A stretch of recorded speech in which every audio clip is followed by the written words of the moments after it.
You are listening to the podcast To Be Single or Not to Be by Shanna Montana, a podcast where we talk about the single life, dating, and relationships so you can make a decision at the end of each episode to be single or not to be.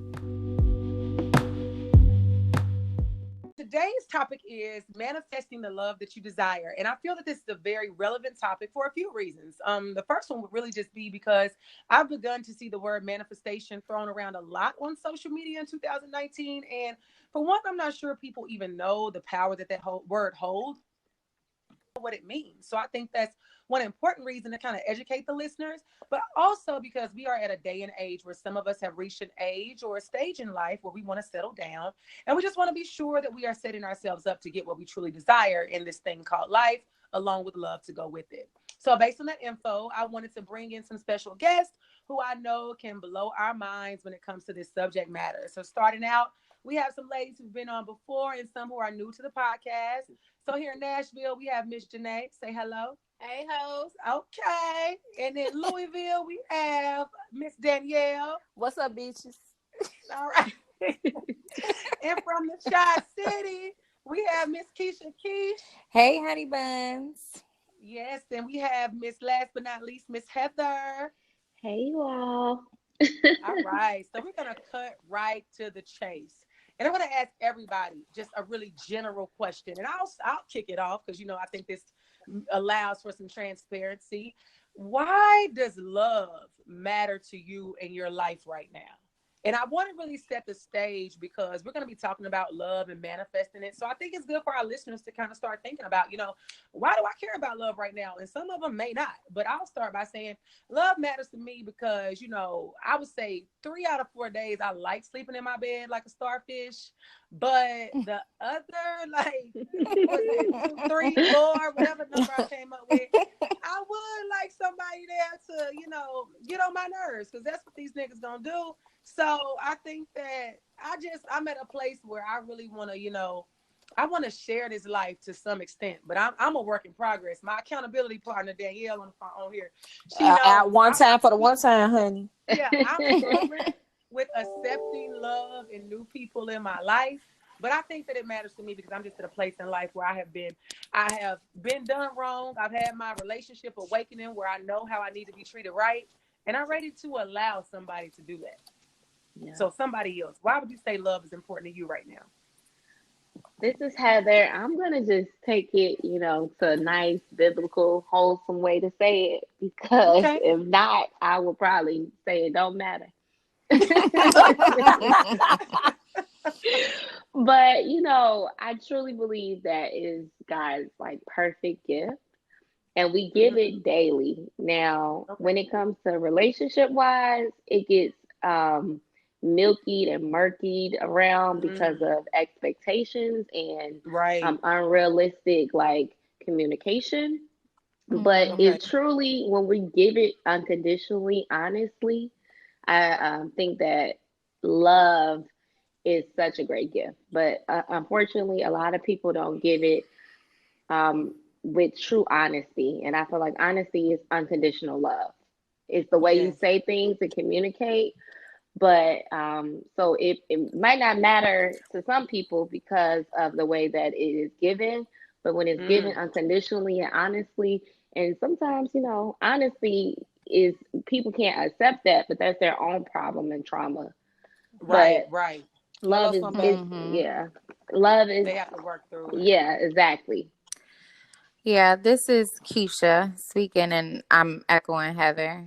As far as love fuels us. And I think a lot of times with relationships, it becomes more of a structure thing and contingencies. And I think when love is given just based on, I just want to be loving and it doesn't matter what you can do for me. I think a lot of times when people do that to you, it can completely reset your day. So we need that more. And I think a lot of times we find ourselves in positions where we've been taken advantage of and where our position on love has been tainted. But you really do need to remain in a place where the love is given freely. Because if it's not, and if you base it off of what you're getting all the time, then that's not going to push people forward. That's not what we're here for. It's not always about okay, what am I going to receive by giving it out? And I know a lot of times when I get love, just when I'm not expecting it, and when I know somebody doesn't have it to give it to me, the way it fuels me, and then I want to give it to somebody else. Right. I agree. I love that. Being able to give love freely. Yeah. So for me, I feel like I'm just like the total opposite of you right now as far as like meeting new people. Yeah. Because I have loved people who has like hurt me or done me wrong. So I feel like I'm open to meeting new people right now because I want to see if everybody is the same or, you know, so I'm like testing people. So that's why I'm super open to like meet new people or let new people in or even communicate with new people. And you've known me for years. You know, I've always been closed to like meet new people or showing like, look at that nigga right there. No, I don't want to deal with them.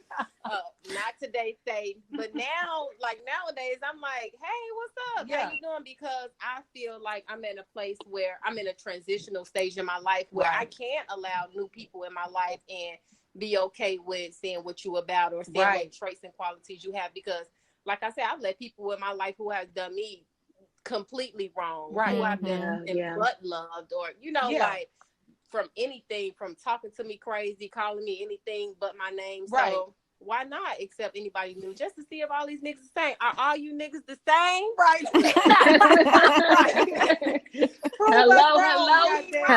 Hello, somebody. I have let this go on long enough. Okay. Cool charade. Okay. Man. Okay. Sorry to this man. Now, that being that you are on the line and you're married, you absolutely had to let love in your life. And when you were at that place where you were willing to, you know, love your husband 6 days a week, what made you open up to that? Because I know you've been through some things in your life. Oh, sure. We ain't gonna speak on not today. When you asked the question, Shina, it made me think about like what's the greatest lesson I've learned about love, like so far, and not just like being a wife, but just being a friend and a sister, and you know, like in all relationships. And I think for me, the greatest lesson and what I've learned, and why I've been more open to it, because it has definitely challenged me to be like selfless. And I think that's a lesson that I needed to learn, whether it was in a romantic relationship or a friendship, that not everything revolves around like, well, what does Danielle want? You know, what do I feel like? Because love is about sacrifice. It's about you know, not just compromise and not just thinking about like what makes me happy. It's like, well, what makes us happy, and then how can I still like find me in us. And so I think that's like the greatest lesson that I'm still learning, still working on. But love, because I am 30 plus, and I've spent most of my adult life just thinking about, well, what does Danielle want to eat today? You know, or you know, where does Danielle want a vacation? You know, if I want to blow this check, that doesn't affect, you know, anybody but Danielle. Right. You know, I can come to Shana's house and sleep on the couch for, you know, whatever. You know, but it just teaches you like, that sounds good in theory, but like it's not really about you. And so that's like the reoccurring theme in my life right now about love, and not just like from the standpoint of like being married, but definitely like in my friendships, in my relationship with my mom, my relationship with my students, like even my relationship with my job. Like I love my students and I sacrifice so much for them, and I have to remind myself, like, even when I'm tired and annoyed, like the work that I'm doing, it's not about me. It's about them. So that selfless love you talked about. And I like something that Keisha said about when you're allowing yourself to love freely. So I think you have to have love with, as the great philosopher Mary J. Blige said, love with no limit. You know, love without limits and constraints. So, you know, why do you think we as people, and I'm just going to speak about women because that's who we are. Why do we go into look at love and go into relationships and stuff with so many constraints and rules and restrictions? Like, why do you all think we do that? Other than fear, I think part of it's fear, like we're afraid we're going to get hurt. But I think it's a little bit deeper than that. Like, why do we do that? Well, first, let me just say, I think boundaries are good. And boundaries are required.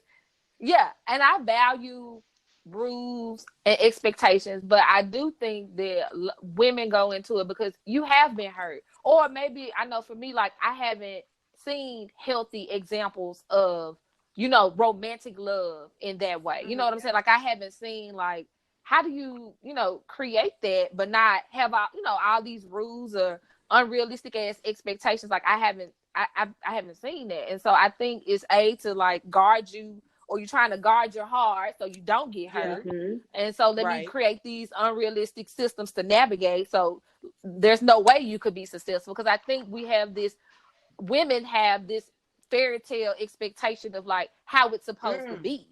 And I just talked about that, like, that fairy tale. I thought about that, like, why, and also why love plays such a huge role in society, everything we do, because we have this fairy tale. We watch movies, we romanticize it. Yeah, we have it like, we meet a nigga 3 days in, we already thinking about, what our pictures on Instagram will look like, or what the wedding will look like, and it's like, no. But I think that part is important. I think we are open to love. Mm-hmm. But I think the fairy tale of love is enough, and it's great. It heals all things, but love is not enough to sustain a relationship. Come on, somebody. So, you need more than love. You need love more than that. So women are not particularly falling behind. I think we give love extremely too freely, and we don't put those boundaries and expectations out there when it comes to love. Men they come not doing the work to give freely love. And so what happens is we overly compensate. We do. And within our race, and within our ethnicity and our race, I feel like our culture makes that the norm and okay. And it makes us seem like we're falling behind to other cultures and race. But they have really came up with a system of what those expectations and love looks like when they're truly unhappy in their home. So I think as African American women, we give love so truly and so giving, but what are our men doing in order to come whole into a relationship to give that love back freely? Not a damn thing. In regards to what Heather just talked about, I think it's important for us to recognize that, yes, from the last episode, if you haven't listened, go listen to it because we talked a lot about that. But I want to just add that I think that we are doing too much and the men aren't doing enough. And what were you going to say, Janae? I think for me, like, and I don't just speak for me, I speak for everybody or most women. When we get into relationships or we meet somebody new, we start them off at a 10. And we talk about the bishop said start them off at a 0. A 0, baby. And that's what I'm learning to do. I'm starting to start people off at a 0 who I'm meeting and who I'm talking to, like, no expectation. So that's another reason why I'm open to talk to people, because I don't give a fuck about you anyway. Right. So if you fucked up or if I don't want to talk to you ever again, I don't have to. Just like, okay, so I was talking to this guy and he we was talking and, like the pet names, whatever. Then he got upset about something and then he like, well, fam. We don't call each other fam. So you sending me a subliminal message by letting me know that you're upset because that's not what we do. Yeah. So then I don't give a fuck about never talking to you again because I'm at a 0 anyway. And now you at a -0 for calling me fam because I'm not your family. I'm not your cousin. I'm not your sister. Okay. We got none of that. And at the rate you going, we will never be family. Like you will tried to son you. Never. So I think that we start people off at a 10, and then that's why we get our feelings hurt because we have these high expectations for people, like how Instagram pictures gonna look. No, fuck you in Instagram. Yeah, all that. I don't want to see you. Because you got to go home with these niggas after Instagram, baby. I'm here to tell you. When Instagram go down, niggas still looking at you. So, but I really like that. And we talked about the way earlier, and Bishop said that a while ago. He did. We start out at a give them a 0, no expectation. Let them earn points. Yeah. Like, you could literally buy me an island. You're going to earn 1 point, brother. Like, that's it. Like, I'm not going out on a limb anymore. So we say sorry to this man. But this is what I'm not doing. Sorry. Okay. Yeah.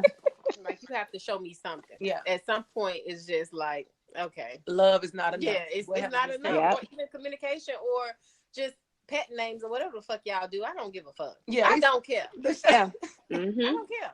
It's so much that goes into it. So do you guys think that like society, it drives us to want that love and sacrifice and give brothers a 10 over a 0? I think social media has a lot that plays a part in it, because people be looking so happy on social media, and then when you talk to them, be like, bitch, I'm miserable. Yeah, getting their ass okay. Yeah, I'm miserable. Like, y'all just look so cute. Be like, fuck that nigga. Huh? Yeah, we divorced. Like, okay. So I think people that's why I don't have social media, because it gives you, it's fake. Yeah. Everything about it is fake. It's a catch-22. And I don't personally, I don't like, I hop on y'all shit every now and then. Yeah. But for myself, I don't have it, because I think it's unhealthy, because it taints your image of what people is not real. I think for people that can't control it. Yeah, you're right. People's relationships are not real. Right. I think you just have to have a good grasp on it. I would say, like the ladies on this podcast, I think we understand and know, but I would say majority of women and men and whoever, cats and dogs out there, they don't. They get on and they look at it, they see what their friend is doing. Like I said last year, I feel like I know some people younger people who were getting married, and it looked like a trend. Like they were seeing like their friends and stuff getting married. So I was like, it looked like these niggas all doing the same thing. Like they see their friends doing it, so let us do it. And then they all was lined up, breaking up together, because it wasn't anything of substance. But I think they was all it's not fun. Up in a row doing that. Yeah. I agree. I agree. Like with the whole, like I'm currently on a social media like fast, and I think a lot of it is like, for me, it was honestly a personal reflection, just like me checking my intentions as well, because I think, and this is just from my seat, like a lot of it is forced content. And whether people are faking or not, it's still being like forced upon me to digest, right? Yeah. So I feel like a lot of times, if niggas was flaunting on the block, like you had to ride through the block to know the shit was happening. That's not happening anymore. I could just easily assess people's bullshit, and whether I'm trying to participate or not, I'm actually like ingesting it.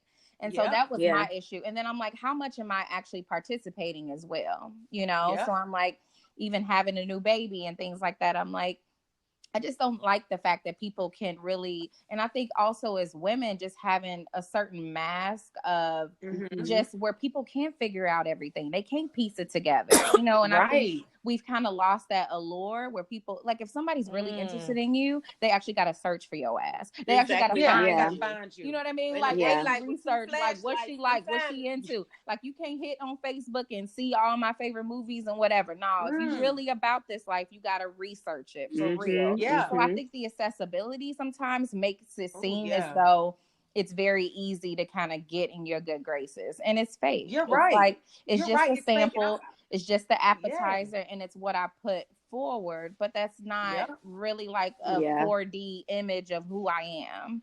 And you can't digest me just off of social media. That's not fair. So let me not even. But that's what a lot of people do, though. I've literally met guys that have been like, I thought you were X, Y, and Z just from what I saw on social media. I said, it's like you see what I post. Imagine what I don't post. Like I give you guys, like you said, an appetizer of what I want. But you're right. I love that analogy you made. Like if you want to know what niggas was doing on the block, you had to pull up.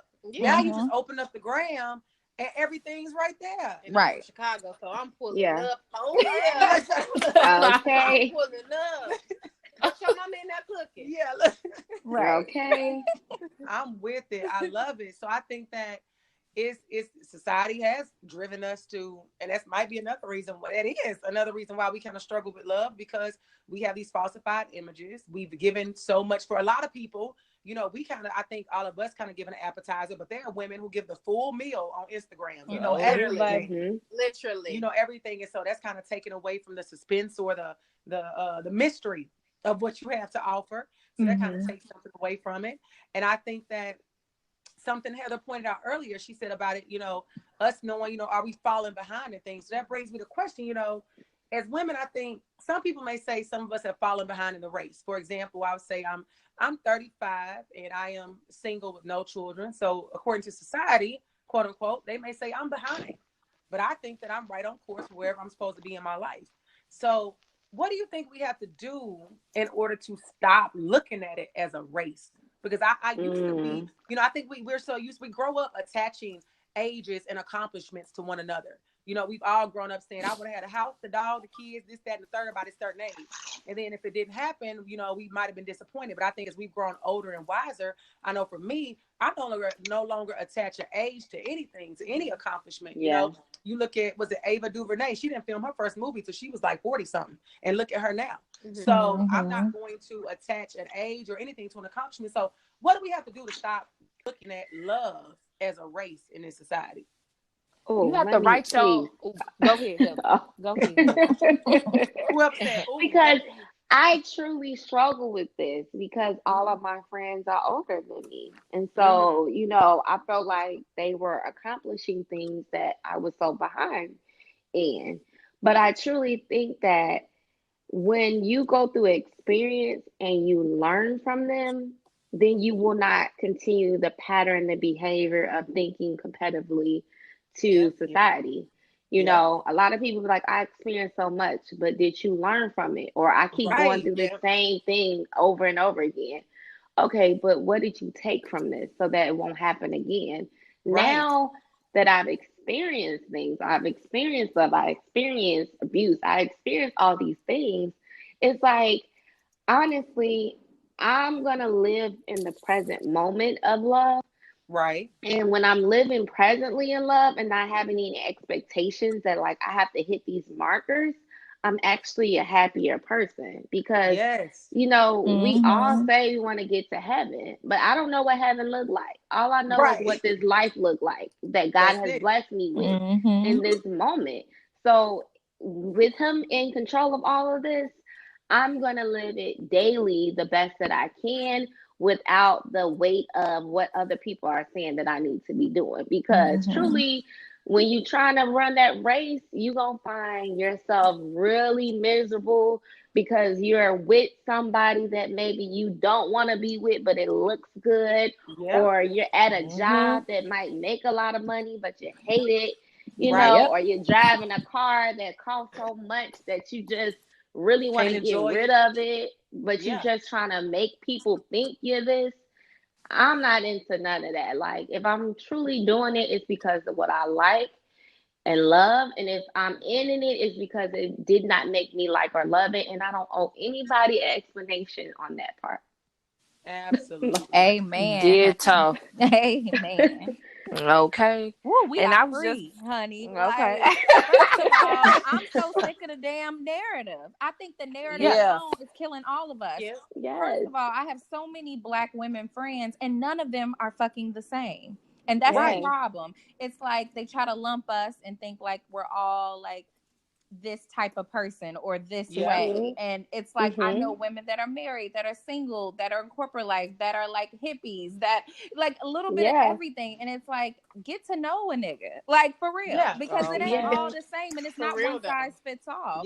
And I think that is the beauty of the Black woman and where we are today is it's very evolved. And so we're challenging our lovers and our friends and our families to really realize like we're very layered. And with that, you can't just try to love us from one trench. It's a lot of things. Like go through my day. You know, I'm running meetings. Then I may be, you know, looking at World Star, and then I may be texting in the group chat, and then I'm fucking doing a wellness yoga off of lunch, and then I'm coming home and being a single mother. Like it's a lot of aspects. So it's like, where do you want to meet me? You know, I got a lot to give. So I'm not going to diminish that. So I think as far as like not being loved, I just think women are finding different ways to be fulfilled. And it's not just you're going to dictate where I get it from. So I just hate the whole studies because I'm like, who the fuck are they talking to? Because I know a lot of people that's doing a lot of different shit and figuring it out and happy. And it all don't look the same. And that's okay. That's really okay. I agree. I think that's so true because as women, as far as like the love aspect or being in a relationship aspect, women, we live off emotions. So we allow ourselves to be emotionally broken down, literally to learn from it because experience brings wisdom. Right. And men, they don't. So at the rate that we're growing in love, they're not. So you're right, because everything like Keisha said, the layers that we have, we're growing, we're learning, we're building, and the men are not doing that. They are not doing that because so not. they are not doing that because they are not emotionally available. Yeah. To how we are emotionally available. They are not. So they don't know and they don't understand. And the fact that you don't understand is why after an 8-year relationship, you'll be like, well, you different. You think I work this hard to stay the same, or you think you're gonna treat me this way and I'm just supposed to be the same? That's not okay for you to say that, for you to think that. So I can't be with you no more because we are not the same people. Right. I have grown and I have outgrown you. Yeah. The fact that I've outgrown you, we can't be together. So you need to go find somebody who on your level, and then I'm gonna find somebody who on my level, and then that's just gonna be that. And that is what. So that's why people in long-term relationships ultimately break up, because the women are not the same, and the men think that you're different, but you're different for the better, and then they're still the same, so they want to still beat your ass and treat you any type of way, and you like, fuck you and your mama and your bald head daughter, and I don't care. Right. Yeah. I never liked any of y'all anyway. Right. And I think it goes back. I really love like what you just said about how we evolve and we change, but also because all the stuff that Kesh said about all the things that we do and how we are forced to evolve and grow, because we want to evolve in our careers. We want to evolve in our motherhood. We want to evolve in entrepreneurship. We want to do all those things. So it's like, we talk about looking at love as a race. We are chasing after so many things. And it's like, if I'm going to let love in, you got to understand, you got to catch up. You got to do what it is. And you got to go in the direction that I'm going. And if you can't go in this direction, what are you doing? And I find that that's a huge thing, because I'm sure you all get it all the time where men say, you're intimidating. And it's like, no, you're intimidated because of what I'm over here doing. That's just me living my life. Know the difference. Know the difference. Yes, I'm not intimidating you. I'm trying to live the best life I can, and I'm trying to be purposeful in doing that. So when you come along and you look at me and you realize, oh, I really ain't out here doing shit, and I thought I was, and you call me on a bad day and you feel that way, So it's like you out here looking at what I'm doing. So I think that's a huge part of recognizing that why we have to stop looking at it as a race. More so, it's like a marathon or a journey. I think that's what love is. It comes in waves, and hopefully you find a wave that you can ride and it can stay. But if not, I think as women, like we said, we know when it's time to go and when it's time to release you into your destiny. So I can go on and do something else. Ultimately, it just boils down to accepting who you are, where you at, where you've been, and where you're trying to go. Absolutely. And I think that that's a great point to make in regards to with us talking about, just manifestation. No, we manifest as women. I think we manifest a lot, or people may call it other things. We believe that things can happen. We will things to happen in our life. And for the listeners, to put it out here, for people that may or may not know what manifesting is, I would say the definition, quote unquote, is manifestation is more practical than most of us think. The concept is simply this: when you believe something will happen and you align your energy toward that thing happening, it does. So I think that goes back to everything we talked about. As women, we have aligned our energy for things to happen the way that we want them to. And I think that all of us have had relationships, some successful, some not. We've aligned our energy to go that way. And if it didn't, I think I like to say is, God's plan in Drake's voice. That's what it was. So it is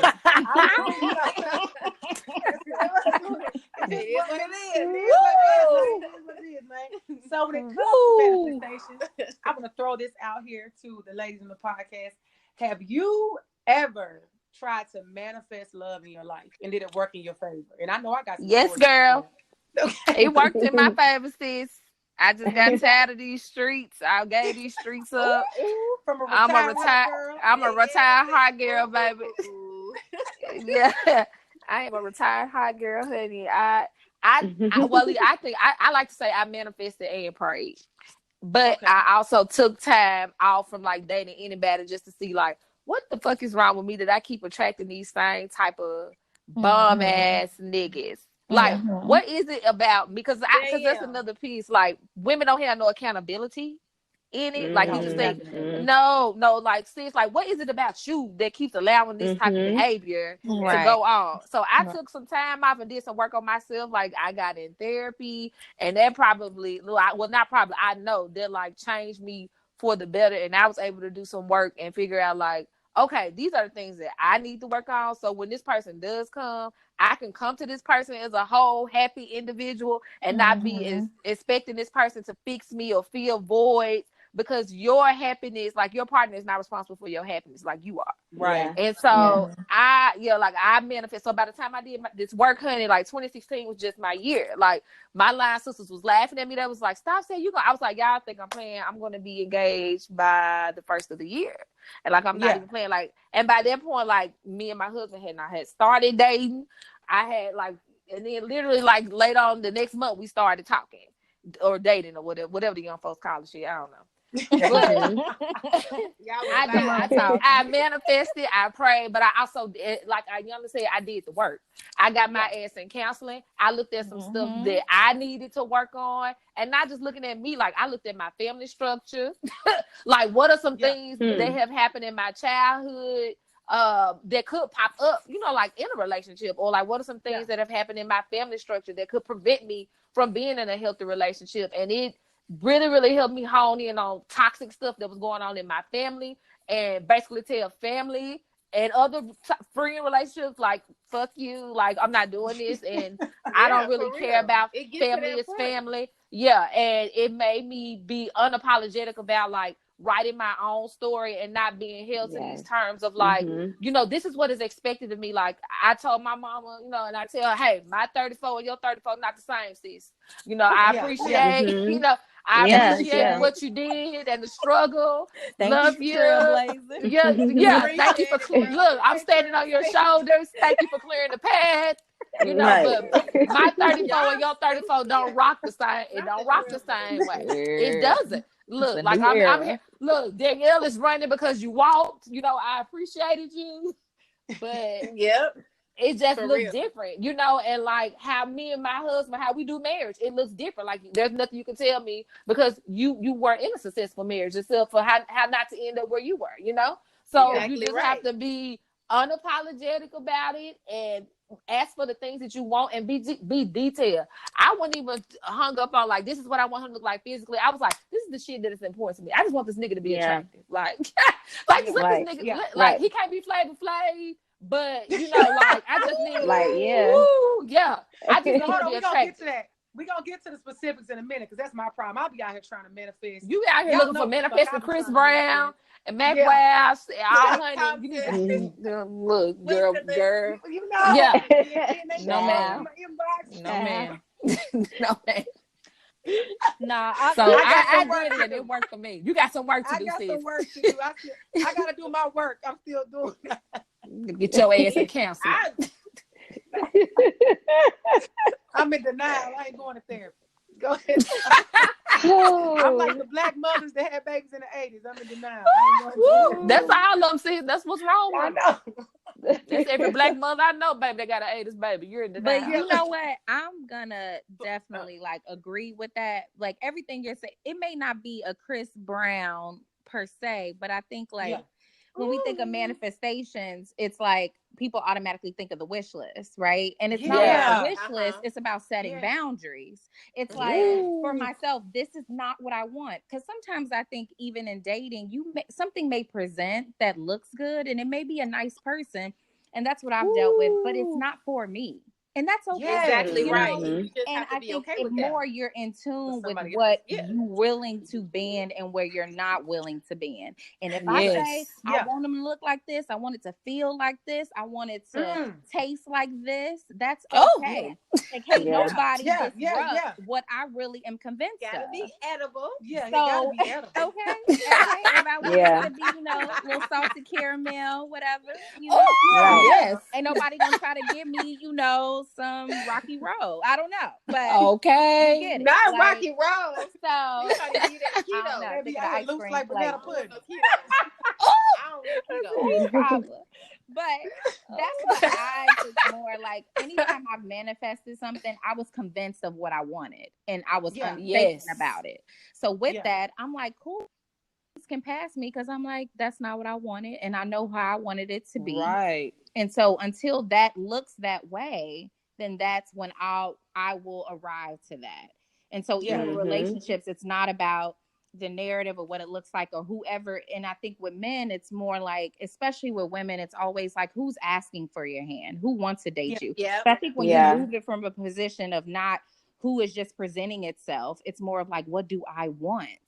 It's not just who's asking all the time, you know? Yeah. And once you really understand that, then you can really move differently when you really like control the position, you know? Yeah. Yeah. Absolutely. So I feel like that's how you can really manifest things, when you really understand what you're looking for and what you want and what you're willing to walk away from. Yeah. Ooh, I think that's it. Yes. Go ahead.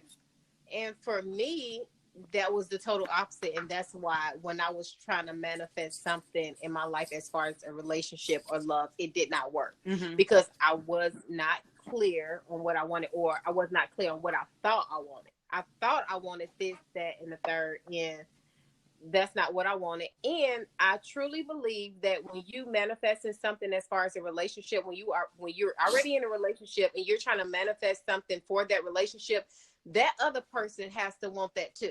Yeah. You Yes. You Yes. cannot by yourself. You cannot Ooh, do it yes. by yourself. And I did Yes. not. And that's what I was trying to do. I was trying to do everything by myself. So now having a clearer picture of what I want in my life or what I want for my life, that's why I'm super open now to relationships, or, you know, I pray for myself. I pray for my future husband. Like I pray for stuff like that now, because I'm super clear about what I want now. You have to be intentional. You can't do a relationship. You can't do life. You can't do anything by yourself. And I think that that's absolutely a part of manifestation. And we're going to go into some of the steps of what I believe manifestation consists of, because some of the things we talked about, but I want to see, Heather, did you want to share anything? Have you ever tried to manifest love? And, you know, how does that show up in your life? Because I'm not manifesting nothing but, you know, probably fuck boys. You know what? I am so tickled. I am so tickled with this. Ghostbusters. That's it. Ghostbusters. Come on, take us to church. You know what? I would say this because I know who's gonna be listening to this podcast. It don't matter. It don't matter, girl. Go to hell. Go to hell. But I will say I have manifested. I have manifested a happier me in regards to life.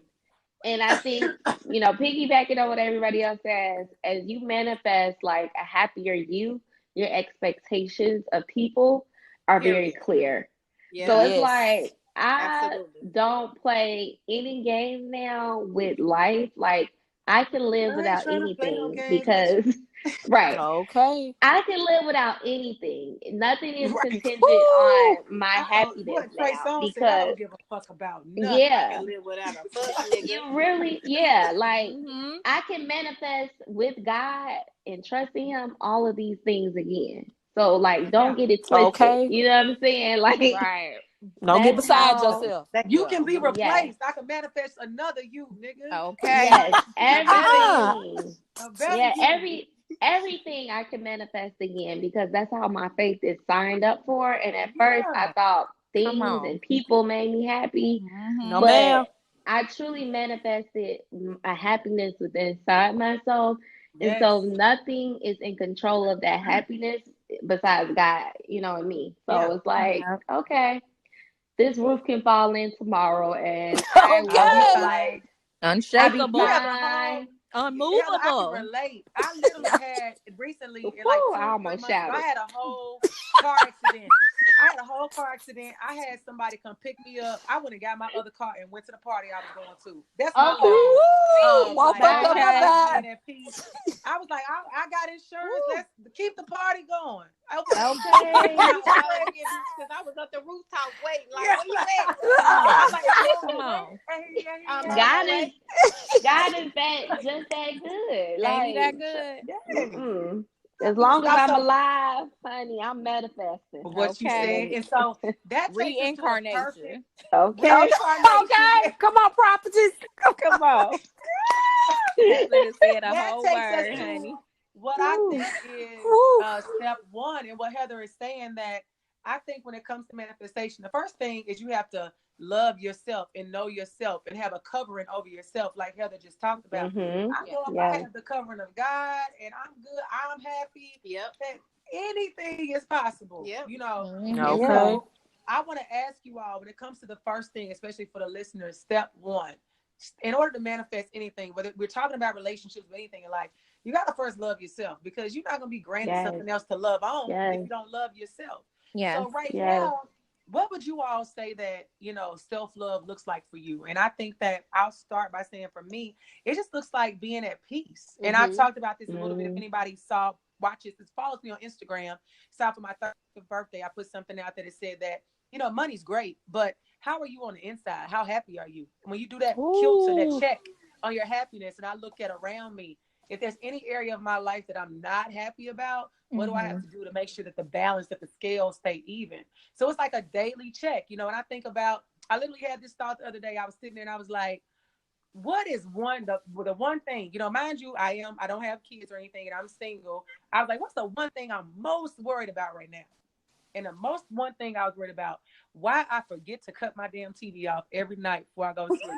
And I was like, that's a blessing. Okay. Baby. Yeah. Okay. So, baby. Woo! Baby, you should take off running right now. Yeah. It was like, why I won't remember to use the sleep timer on my TV. So when I come to you with something that small, to these niggas, you think y'all gonna worry me? You think you would? Well, all you worried, okay. Okay. So, don't text me, don't call me. Okay. Well, all you worried about is a battery.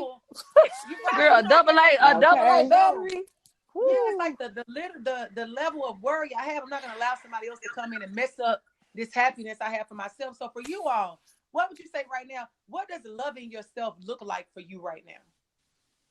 I feel like loving myself looks like just accepting who I am truly and where I'm at truly. Just accepting that and just being in the present of where I am right now. Absolutely. Just living in the present and just living in the present and just moving forward. That's all you can do. What would you guys say in Chicago and Kentucky? What is loving yourself look like for you right now? I something magical happened to me when I turned 30. Like they say when you turn 40, they say when you turn 40, like you really don't give a fuck. But like honestly, right now, like I feel like I'm at peak level, don't give a fuck. Like when it comes to shit that takes from me, it doesn't add to me. Like, and I don't care who it is or what it is. It can be a job, it can be a family member, it can be a parent. I'm not dealing with it. I don't operate in drama. The most drama I have in my life is watching goddamn Real Housewives, Love and Hip Hop. Okay. I operate in peace. And when I feel like there's some drama after 5, I be feeling like, where's my money for this? You know what I'm saying? Like, where's my check? Like, where's the bag for me? So anything that like makes my household uneasy or makes me have an attitude change, like I'm like, can't go there, can't do that because I work too hard. Right. I work too hard for that. And then there's no money. Where's my money for this? So I just like being able to say like no and hell no to stuff and like, I'm not dealing with that, or I'm not dealing with that person. Like that's how I remind myself that I choose me over anything. And I don't think that Black women do that enough because we're guilted into caring way too much. Well, you know that's family. Yes. Well, you know that's you need this job. Well, you know that's your husband. Well, you know this. Yeah, and the shit was fucked up. And so now what? I just and at this point, like I'm not doing it. Like I want to be here for my husband, for our future kids. I want to enjoy the fruits of my labor. I can't be sick, worried off of stress, off of somebody else's bullshit, and they ain't even worried about it. So anything that disrupts that, I'm like, fuck it. See you on the by and by, my nigga, at the crossroad. Like I can't do it because you're not adding to me. You're taking away from me, and I don't. I'm unapologetic about it. Like I don't care. Okay, that's it. Okay. Congratulations, bitch. Thank you. Okay, but you want something that surpasses the perfect peace that surpasses all understanding. All understanding. I love that we cussing and quoting scripture, bitch. Yes.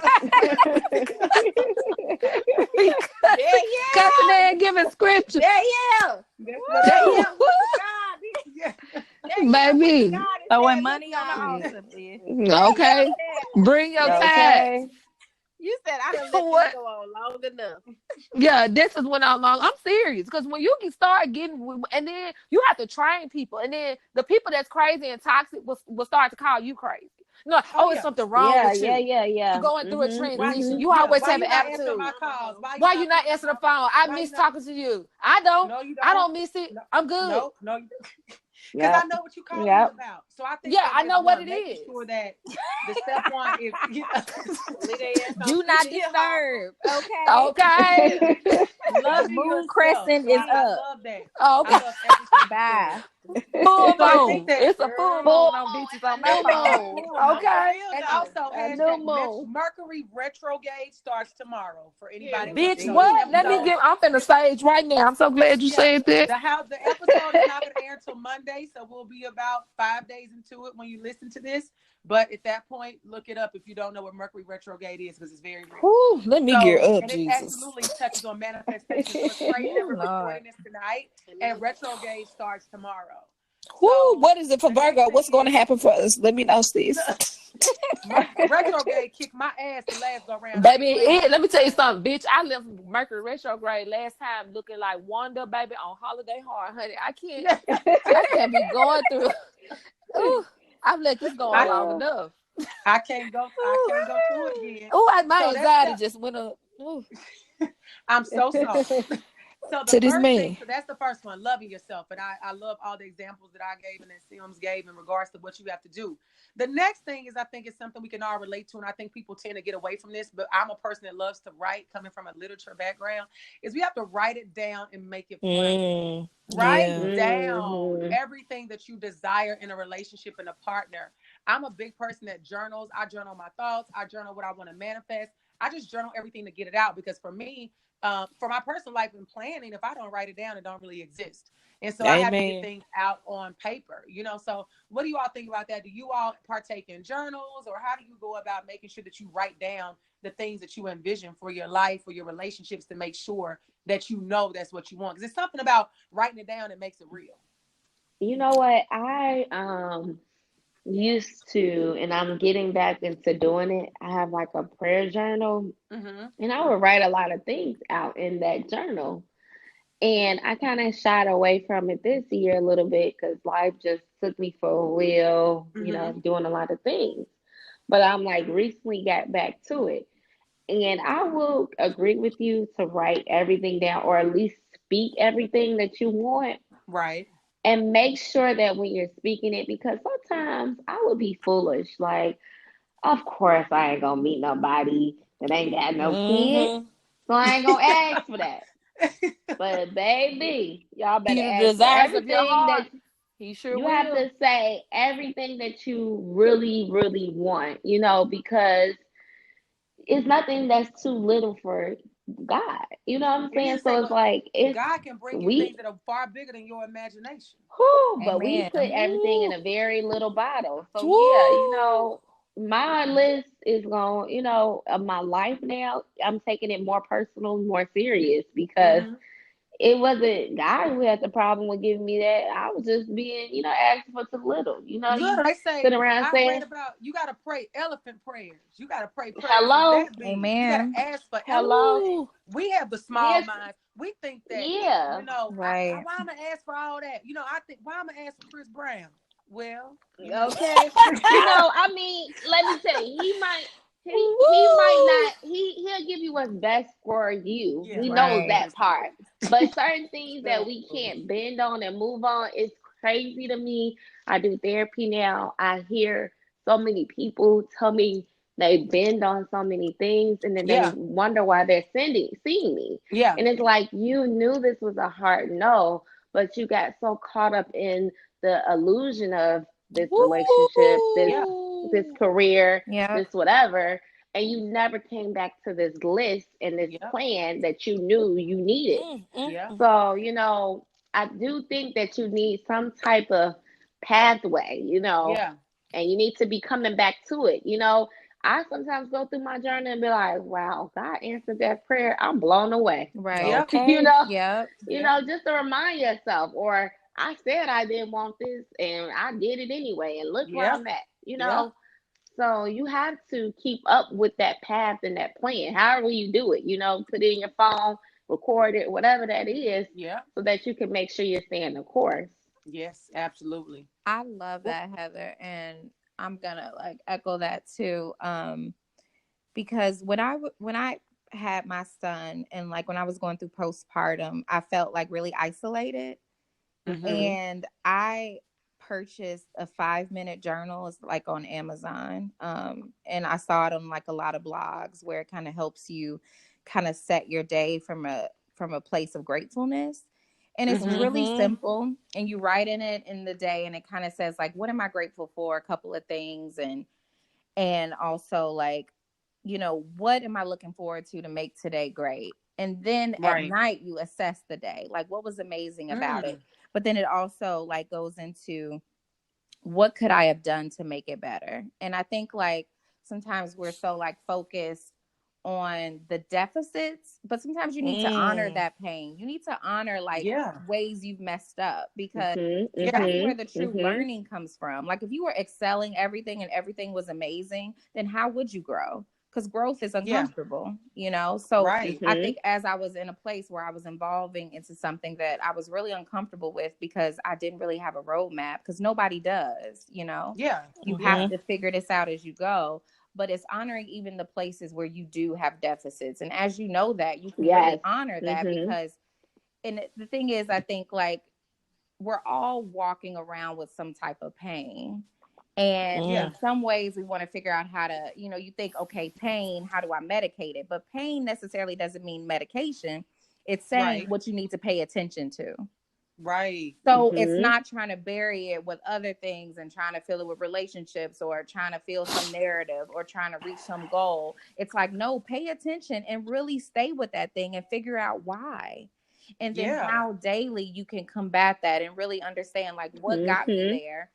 And then how can I really make sure I don't get there again and really learn that lesson that I need to. So journaling really helped me out of a place where I just was like in uncomfortable territory. And then ultimately, you know, I'm in a better place where, you know, I feel like at the end of the day, whatever it is, even if it's, I don't get it and I don't know why I'm going through it, it's building character and it's necessary. Because it all can't be good because I wouldn't be me. And I wouldn't be beneficial to none of my friends because I wouldn't know shit about nothing. So you exactly. So you can tell somebody else. Like I've been there. You know, don't text them back, sis, because I done did it 1,000 times. Like I've been. So it's not all about the pretty story. And I think sometimes we need to really connect with that because that's when you really help people. It's not through your successes. It's like, hey, I've been there. I've been at rock bottom. I get it. Sometimes you don't feel amazing. You don't feel successful. Absolutely. So this is what it feels like. And you're going to be okay.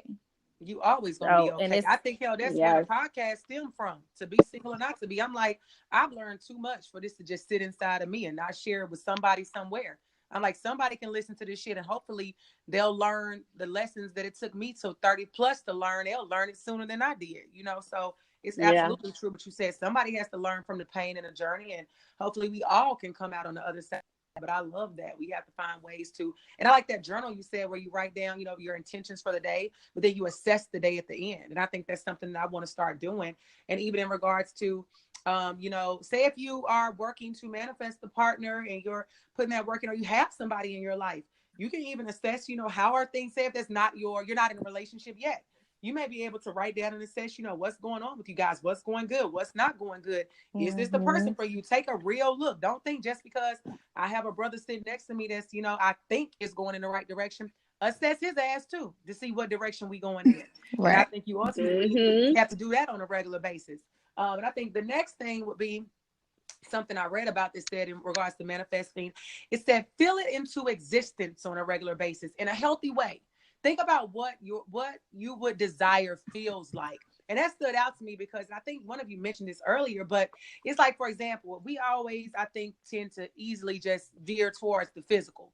I want a man that's tall or a man that's brown or a man that's big or a man that's short. But you have to think about, you know, I want a man that's tall. Come on, XYZ. I want to feel protected. Or I want a man that's, you know, I don't know. I used to want a man that was light skinned because I probably got goddamn colorism issues. I don't fucking know. But you know, I'm racist. Yes, don't know. But I think that probably because my daddy was black as hell, and I was trying to go far, far away from him.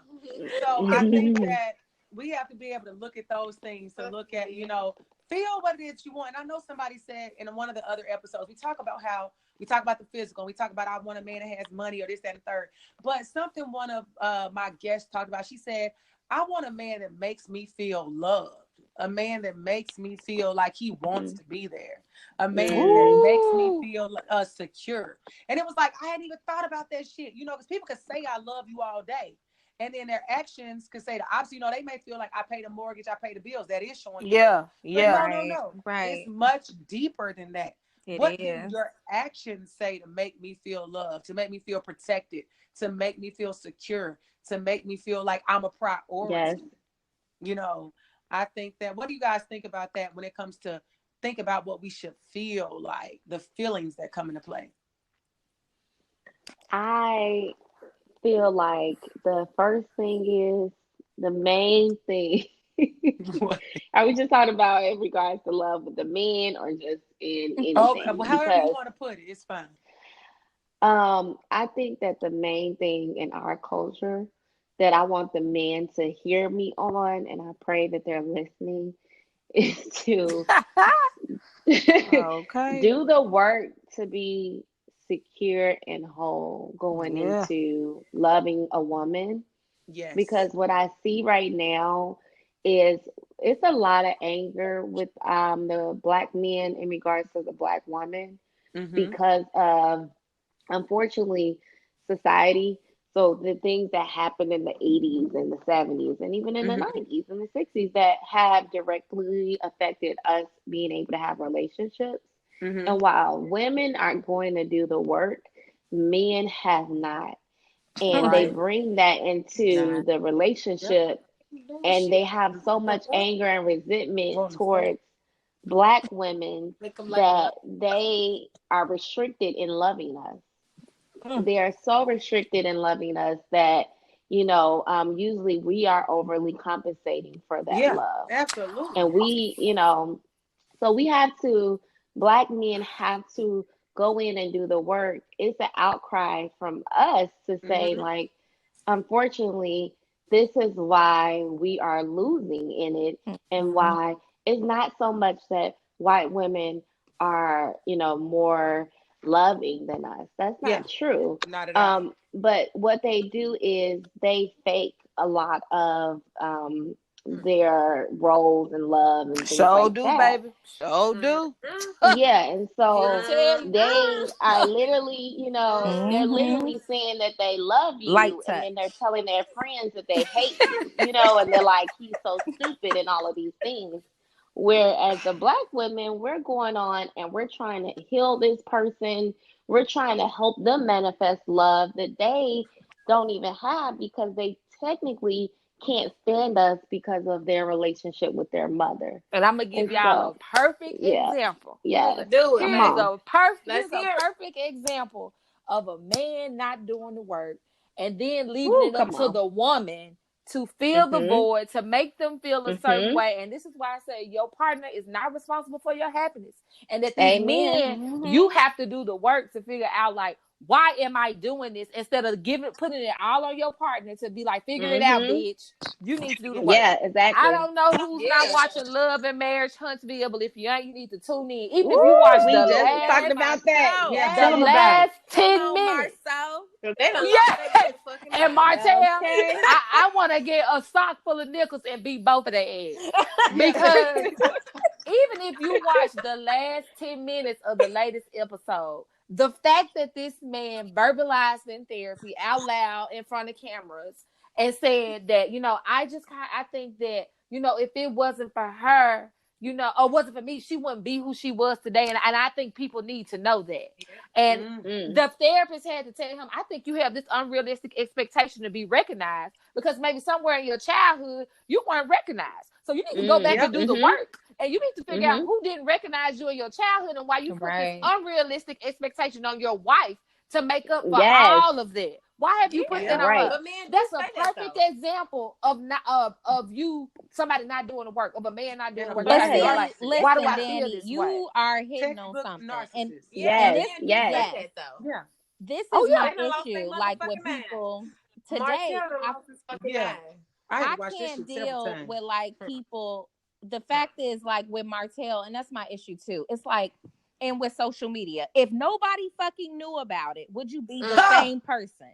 Would you do the same things? If you don't see your name up in the rafters and somebody congratulating you, if it's no trophy at the end, would you make the same moves? And that's the issue with people doing the work for the right reasons. Because if I really want to present myself as a whole person, as a person that has gone through therapy and really understands their deficits, and I want to present myself as the best person to this relationship, it's really not contingent on shit. It ain't. Nobody's promising me anything. And if you take that off the table and just say, I want to do it because I want to do it.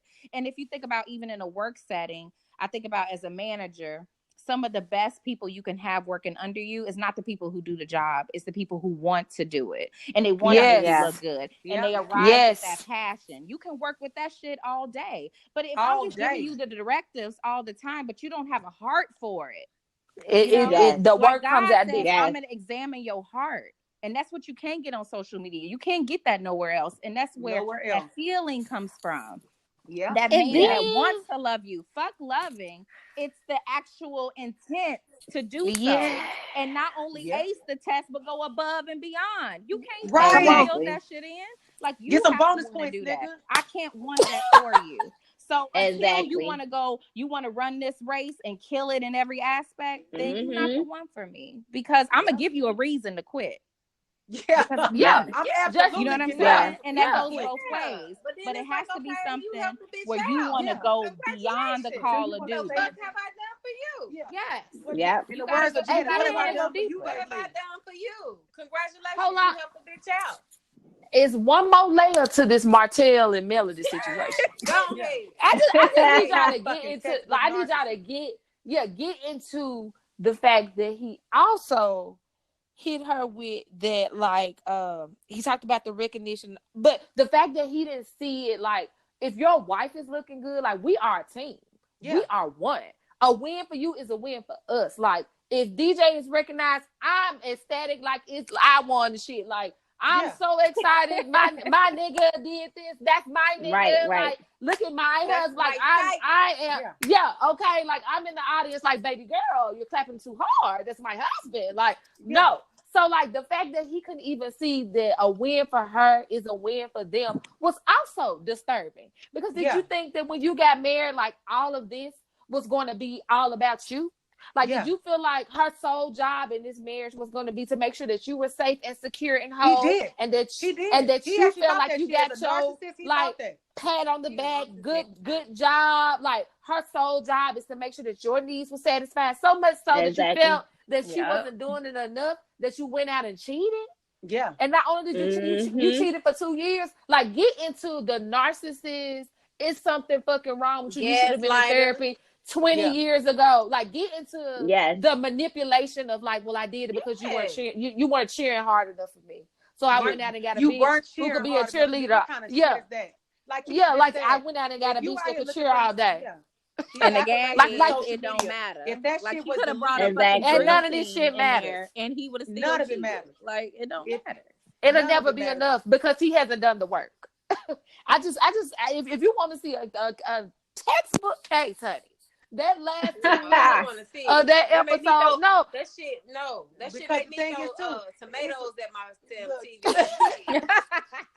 No, but you know what? I think it's good for women to see it so you can recognize the shit. So, because sometimes, like, if you don't recognize it, you feel like, well, maybe she should have been available. She should have been. If I was the wife, I would have been fucking sucking, bent over, doing this. No, a bitch gotta go to work. And okay, Melody is a whole fucking businesswoman. I'm sure she probably worked harder than he do. She got all them kids. Yeah, she got kids. Like, she ain't just sitting around sucking her fucking thumb and shit, you know. So this is the kind of man at the end of the day. It's like what Kesh was saying. If social media went away, the accolades went away, but you still feel this way, but you still want all this shit. No, you still need to go. You need to go over there to your daddy house like he doing the next episode and talk to him about all the pats on the back he didn't get his sorry ass. Okay.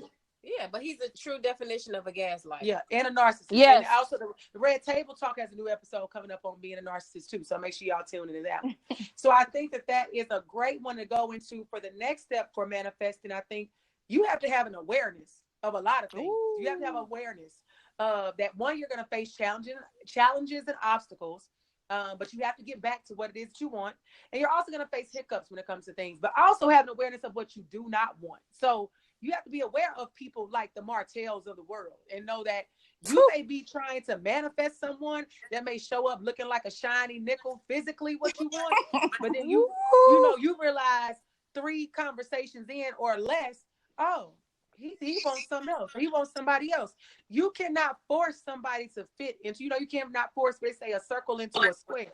You cannot force somebody to be what it is that you want them to be. Exactly right. And people work, and I know I've been guilty of that before, trying to love a person into being the man. No. Yeah, go back. I'm rooting for you. Yeah, go back and look at the potential I'm episode. not rooting for none of you motherfuckers. I don't believe in potential no more. You better trust and believe. I'm not rooting for none of you bitches. Say, I'm rooting for every say. Fuck all y'all niggas except my niggas. Except my niggas. Okay.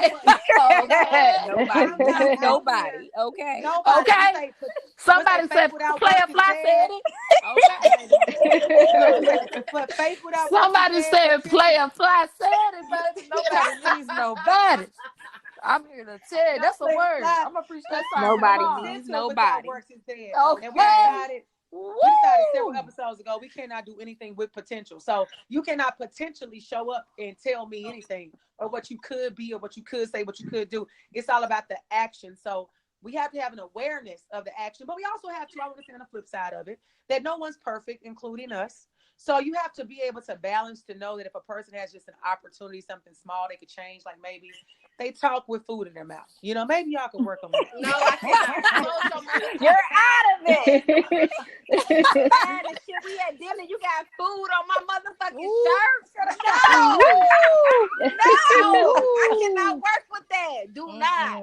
Or that little white stuff that be in the corner of their mouth. No. Oh, that means you dehydrated. That little crunch right there, bitch. Here's your party. No, I cannot work with that. I will stop you the whole dehydrated. conversation and say, hey, clean your mouth. Clean your mouth, nigga.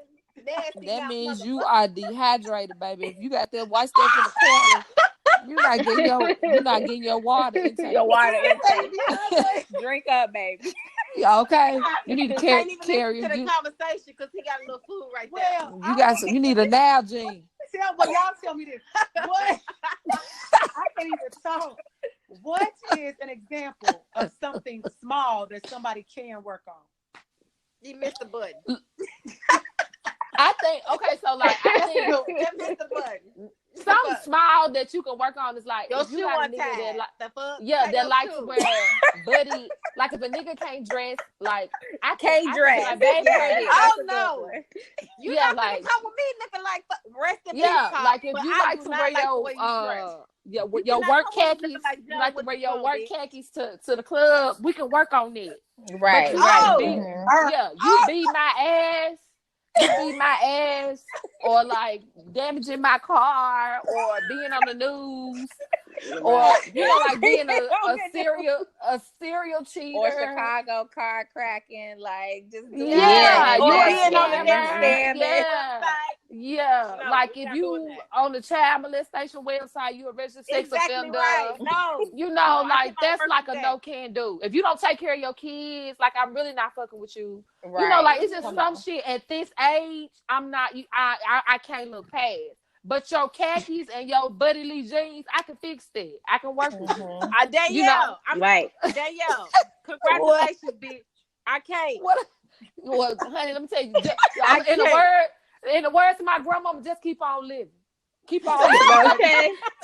You gonna have a nigga popping up looking like John Witherspoon, bitch. No. Hey, you can be like, babe, we finna go shopping. Rest in peace. Okay, you can be like, we finna go shopping. You get paid on the Danielle. 1st and the Go 15th. Yeah, I I'm gonna agree with need you to. Danielle. I It's agree with dressing I up can like fix you Danielle in that. paid up a regards man, to You can I fix can that. fix the closing. I can fix that Yeah, part. I can but I fix the can't fix that. You closing. don't have a good heart. I gonna can find fix you a the good dressing barber. part. Get your hair cut. I can fix the dressing part. What I can't fix is your heart. If you're Yes, yeah, damaged in that yeah, way, yeah. you gotta fix that on your own. If you're insecure regarding like I'm not a all the surgeon, other women, motherfucker. Yeah, use me, so now you're gonna use me. That's a problem. Yeah. That is, Yeah. this is some other issues that I can't fix because that is something that's internal. Yeah. But yeah. I you can't fix looking that. nice, we can go shopping. You know what I'm saying? Another thing I can't fix is your spirituality. Sure Like can't. I'm Sure not can't. a witness.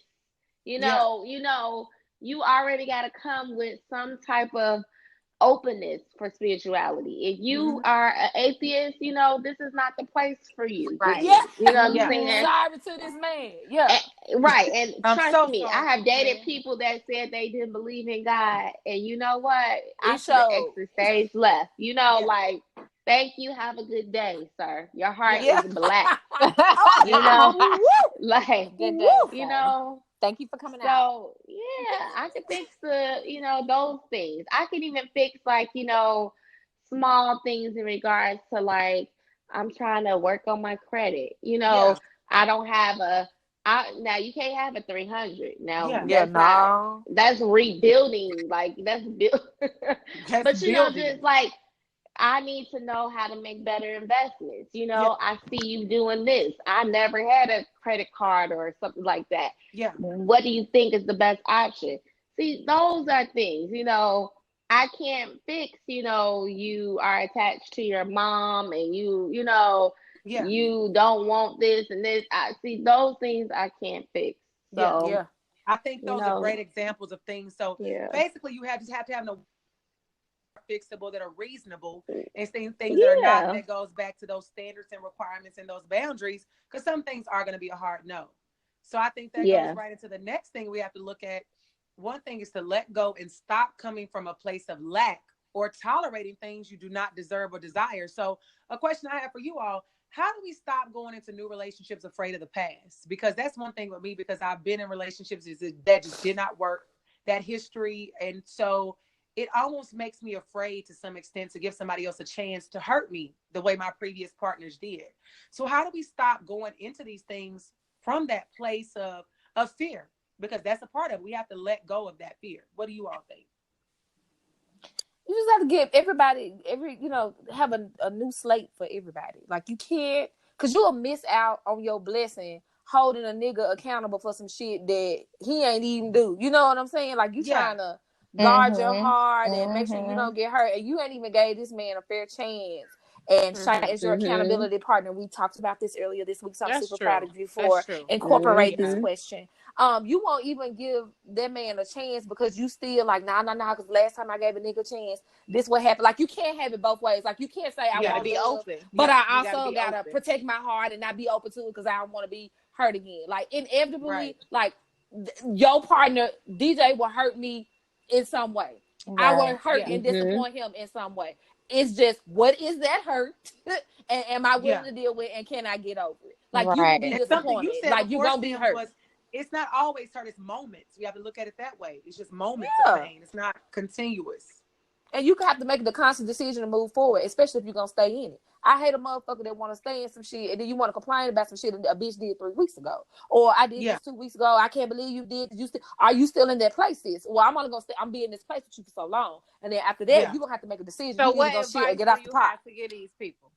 What do we do? About what?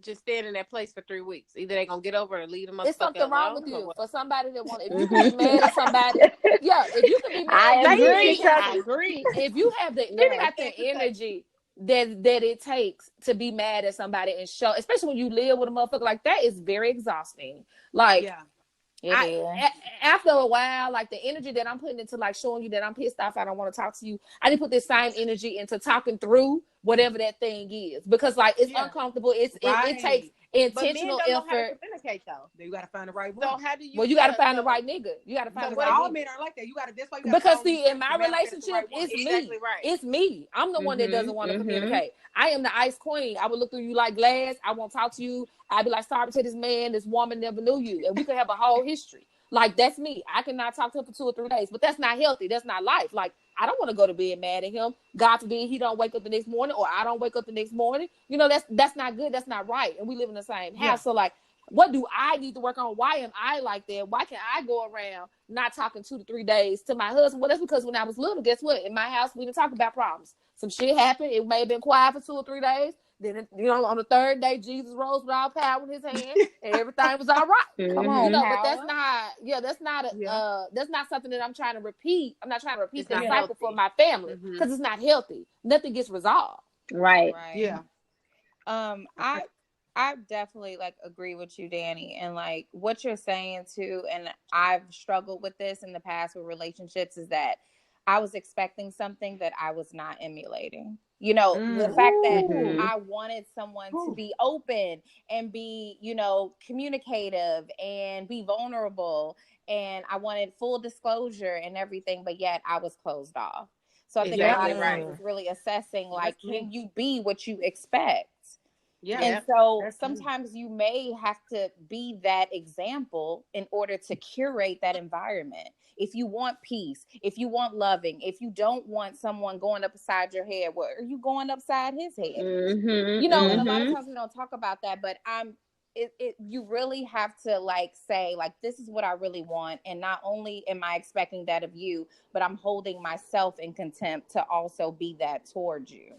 Yes. So, and that's so once true. again, and it comes to that awareness thing too. And I think why we're so frustrated with Martell is that a lot of times we tell people once we're in relationships, I'm this way because of you. Yeah. But we would probably respect him more if he said, you know what? I like fucking with different bitches. Period. Yeah. Yeah, just period. It's not. You can slot anybody in my wife's position, and I will be right just back. Like Jody said, I would respect you. You would respect that, right? And if I got with somebody, and let's say if I'm like, we're both in an open relationship and we respect that, then who can take that away from us? Because the expectation is we're both doing our thing, you know, and that's what I think is a lot of times calibrating to how much you're willing to put out and what you're expecting. And sometimes it's like a bank. You know, you trying to withdraw and the money ain't there.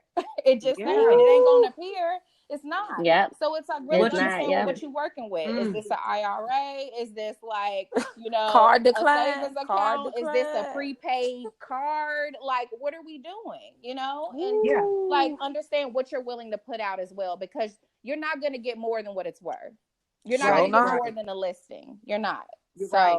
And that's something I know for me, you know, and probably some of the listeners can relate. I'm so big on, I'm learning about myself because I'm always trying to grow and evolve. But one thing about me is I don't like being challenged. Like, I could literally say something in regards to a man. That's Virgo shit. It's Virgo shit. But my friends can check me, but it's like a man, I could say like the sky is blue and it literally could be green. And he's like, well, you know, it's green. And I like feel some kind of way. Like, why you got to tell me it's green? You know? So I feel like that's one thing for me I'm working on, is being able to, the things I'm asking for, like all you listed, I want all of that, but I have to show up and give the same thing. So being able to ask for something and emulate it is so important. We cannot ask for what it is that we cannot provide. And I think a lot of times we put that in the context, say, of finances. We say, you can't ask for a man that makes all this money, you don't make the same. But as far as us, we say, well, I make the same thing I'm asking for. My lifestyle is the same kind of lifestyle I'm asking somebody. But yeah, when it comes to the character traits, is like, okay, I know I'm a good person. You know, they say if you're a good person, you shouldn't have to say it out loud. But when it comes to a relationship, it's certain things I want in a partner. When I know damn well they asked me for them right now on October 30th, 2019, I ain't got them, bro. And so, but it's like I'm working. I don't have it. I tell people now who try to approach me that I deal with. I'm like a trial, like when you have a subscription and you have like a 30-day trial. I'm like a 6-month trial. See if you like this shit, and then, you know, or 3 months. See if you like this shit, how I operate, and then, you know, we make a decision from there if we want to take it seriously. So I think we absolutely have to make sure you want a good clean fight. Yeah, exactly. A good clean fight. Good clean fight. This is who I am. This is the areas I'm fucked up in, and you can cancel the subscription below. Right.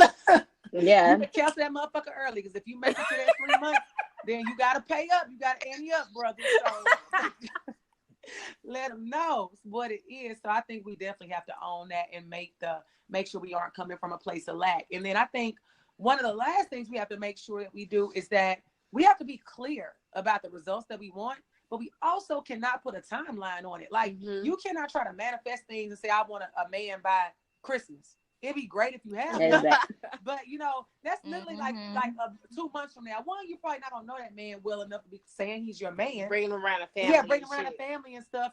Just because you want to be like Holiday Heart out here. Shit. Fuck you. I ain't no secret Santa with a nigga I met tomorrow. Look, so you gotta be able to move around. So what would you say? Bike what could help the Halloween? What? Okay. I want to answer now. Shut up, Danielle. It's his anniversary. It's his anniversary. What do you think we have to teach the listeners? What helps you all to be patient when it comes to manifesting things? Because you have to be patient. So what helps me to be patient is reflection. Okay. On what I've been through. Okay. Just reflection on what I've been through and knowing that I don't want to go through the same things. So just being patient and just like knowing like what I want and not settling for anything. Yeah. That helps me just to be patient. Know that good things come to those who wait. Yeah. Just period. And that's just it. Bam, you nailed it. Yeah. And I know that for me I'm not, when it comes to, I've been single, I'll say, for like 4 years now. For anybody listening, it's been a long time. If you want to slide in my DMs, it's going down. Going down. Don't slide in there. She probably won't see you because it's going down in that motherfucker right about now. It's going down. Okay. I think I've mastered the patience to some extent, but I think that another part of being patient is knowing, like we said, that the things that are going to come to you are going to come to you. But I think if you are fulfilled in your life in other ways, that you aren't just sitting around waiting on this man to show up. Right. A lot of times they show up in the most inopportune times anyway. Exactly, right. Whether it be with your friends, your family, your career, whatever the case may be, your extracurriculars, whatever you have going on, focus on those. Focus on, like we talked about, being a whole woman. Focus on the work. Like, I know I have work I need to do so that when that person comes along, I may be ready or they'll be ready for me. But I think that's what works for me, knowing that I can be occupied with other things. And it's not like I'm sitting there watching an hourglass drip, waiting for said person to show up. What would you guys say? What helps you all be patient with this process? I can definitely say being patient is truly like learning to be okay with where I'm at. Yes. And wherever that may be, it's like, I need to be here at this moment. So let me take some time and kind of take in the sights, and what is really like. And I feel like, and this is where like your spiritual walk comes into play, because you can really focus on what has God presented, and he doesn't leave us lacking.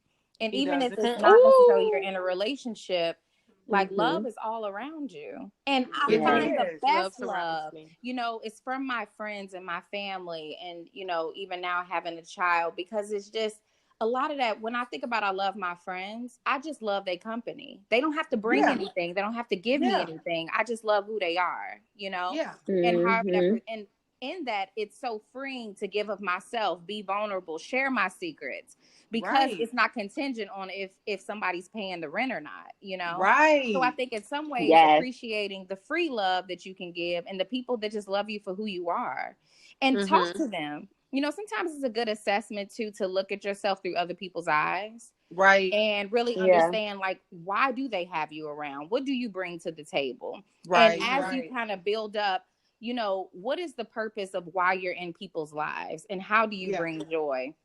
I think it makes you more confident in the places that God puts you in relationships. So if you feel like, you know what, I'm somebody that's really strong in this aspect, and I know I bring this to the table, and I feel like in any, especially when it comes to love and relationships and men, it's all a gamble in a way. You don't know what's on the other side. You jump out the window. But as soon as that moment where I feel like it's not serving me, I can walk away proudly and with my head held high, because I know who I am. And that doesn't come from that man. That comes from all the other relationships, my family, my friends, you know, the core. So honestly, keeping that strong keeps you to have this very clear vision of what you want and being strong enough to be able to walk away when things don't look right, you know? So to walk away. I think like for me, that has been like one of the most powerful things to really tap into, and just and really enjoying my own company. Like, and so when a man does come around, and if he busy or he got other things to do, I'm like, cool, you know, because I'm happy where I'm at. And if you want to join me in this space, it's lit. You know, but if not, that's okay. And even accepting a man's truth, even if he comes up close and he's like, you know what, I don't think this is really working. I've noticed I don't take things personal anymore. Because I'm like, I accept the fact that I was able to create a space where you could be honest with me. You know? And that's growth too. Because it ain't always a yes. Sometimes it's like, it's not the scene for me, but I appreciate the experience. Cool. You know, it all don't have to be messy. It really doesn't. You sure don't. All right, and that brings us to a great place where we are going to be right back with the resolution.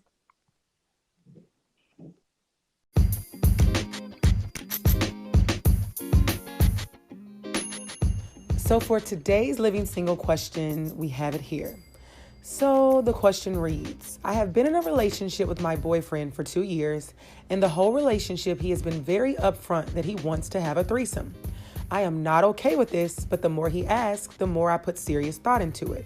At this point, I am willing to try it to appease him, but it's not something I'm really okay with. What do I do to please him but also stay true to what I desire? It sounds like you probably need to just leave him. That's how you stay true to what you desire. I'm never a fan of just telling a person to run away, but if you've been with a guy who's been upfront about wanting a threesome since the start of your relationship, and you've been with him for a total of 24 months, and he still holds true to that, it very well may be the way I feel about it. He may need to go find somebody else to be with, or find somebody who's okay with that lifestyle, because there's no judgment there. But if you're not okay with it, then he needs to understand that and respect you.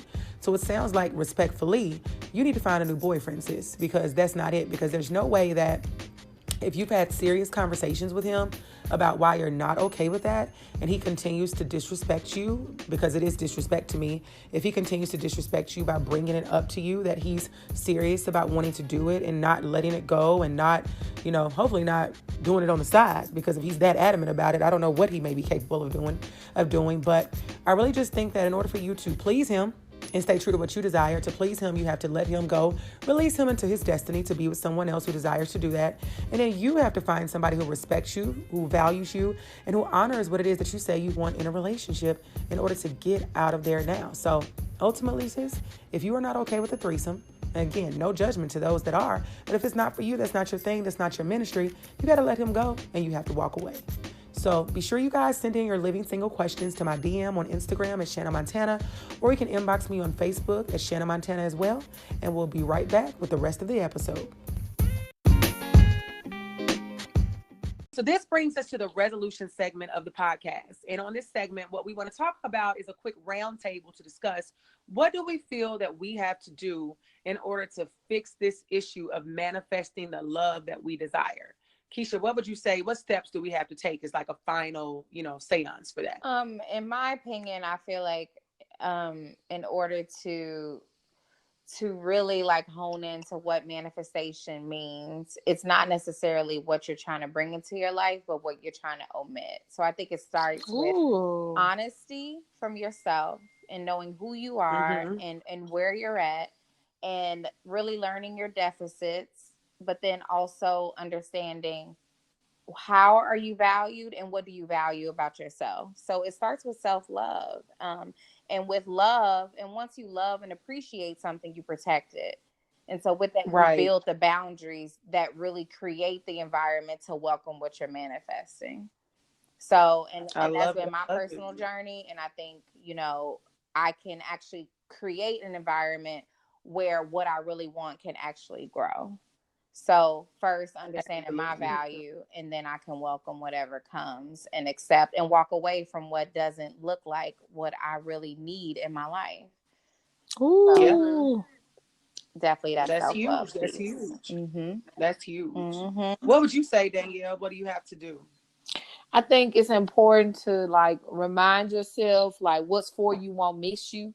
So when things don't work out, like not even just like in a romantic relationship, but you know, your job, professionally, personally, like when it doesn't work out, like if it was meant for that thing to happen or for you to have that thing or be in that relationship, then it would have worked out. So obviously, like the universe, like whatever you believe in, that wasn't meant for you to have. So instead of operating in like why not and how come, focus on what did I learn and how can I move forward. Right. Yep. Not coming from a place of Yep. Absolutely. And Janae, what would you say? I feel like for me, it is just knowing and recognizing that love is so easy. Like it's easy for me to love my family. It's easy for me to love my friends. It's easy for me to love my animals. So it should be that easy for me to love a person who I want to be with or a person who I want to be in my life. Right. With that being said, it's easy. It should be easy. It should not be hard. It should not be none of what I've been through before. Right. None of the hurt, the pain, anything that I've been through before. And not saying that every day is going to be easy. Right. But the good should outweigh the bad, and the bad should never outweigh the good. So in that aspect, it should be so easy for me to love you, and so easy for me to say, I forgive you, and let's move forward. The communication, everything should just come just easy. Absolutely. I like that. Easy. Because I've heard that. It should be easy. It shouldn't be complicated. Yep. And I think what I want to add is just, you have to just be clear.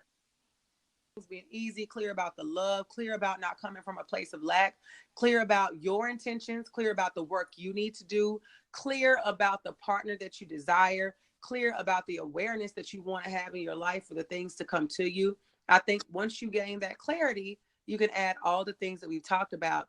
And in the end, you can manifest the love, the relationship, and the direction for your life that you desire. So that brings us to the conclusion. And I want to thank all of the guests. Let's give yourselves a round of applause. Woo!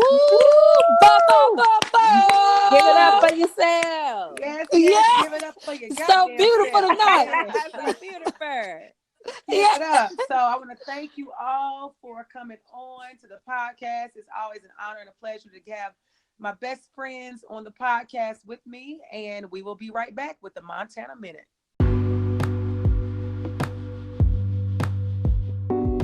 And now this brings us to the Montana Minute. The first thing, get clear about what you want to manifest when it comes to love and why you want to manifest those things.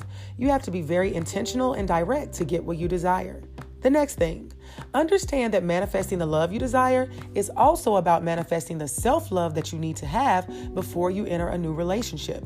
It is very true that you cannot love others the way that they need you to if you do not love yourself. And the last thing, put real thought and energy into why you want and desire love. We all have our own different reasons, so just be sure your reasons are your reasons and not anyone else's. So I leave you all with the question per the usual. To be single or not to be? Signing off, yours truly, Shanna Montana.